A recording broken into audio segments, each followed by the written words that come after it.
সুৰুঙা পাবলৈ এই কথাটো বুজি পোৱা নাই যে আমি অসমৰ প্ৰতিজন লোকে এতিয়া জুবিনৰ বাবে ন্যায় হোৱাটো বিচাৰোঁ। মই মোৰ প্ৰথম পৰিচয় সাংবাদিক, আপোনালোক সাংবাদিক। ক'ৰবাত কিবা জুবিনৰ ঘটনা সংক্ৰান্তে যি তথ্য পাওঁ, য'তে সৰু তথ্য নাপালেও আমি তাক বিচাৰি যোৱাটো প্ৰয়োজন। গতিকে আমাৰ যি তথ্য যোগান ধৰিছে, গতিকে তথ্যখিনি লোৱাটো আমাৰ প্ৰয়োজন। আজি মই কিছু তথ্য লাভ কৰিছোঁ, সেই তথ্য আপোনালোকক সদৰি কৰিছোঁ। আৰু কিছু তথ্য আছে যিবোৰ তথ্যটো মই ৰাজহুৱা কৰিব নোৱাৰিম, কিন্তু মোৰ কনফিডেঞ্চ বৃদ্ধি পাইছে। মই ইয়াৰ জৰিয়তে এইটো ক'ব বিচাৰিলোঁ যে SIT বা অমুকে আমাক মেনিপুলেট কৰিছে, সেইটো কোনো মিছা কথা, এইটো কোনো কথা নহয়। মই ভাবিছোঁ আজি যাক যাক আমন্ত্ৰণ হৈছে তেওঁলোক অহাটো উচিত আছিল।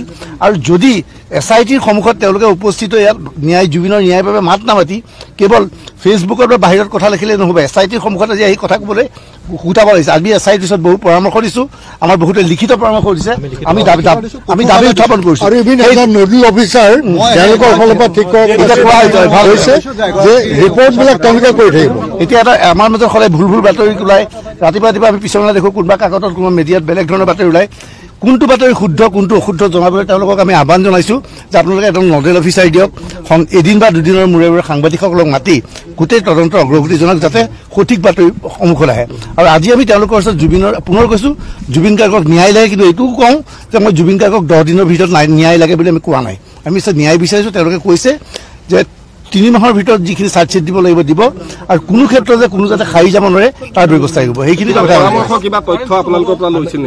আমাৰ পৰা কিছু পৰামৰ্শ লৈছে, আমি বিভিন্ন পৰামৰ্শ দিছোঁ। মই ভাবিলোঁ পৰামৰ্শখিনি ৰাজহুৱা কৰাটো উচিত নহ'ব, কাৰণ আমি 6জন বা 5জন মানুহক দিয়াটো উচিত নহয়।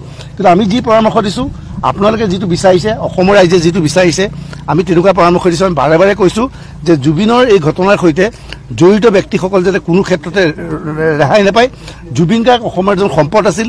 কি পৰিৱেশত তেওঁক ছিংগাপুৰলৈ লৈ গৈ তেওঁৰ লগত কোনো ব্যক্তিক নিয়োজিত নকৰিলে, যিজনে 24 ঘণ্টাই জুবিনক চালেহেঁতেন।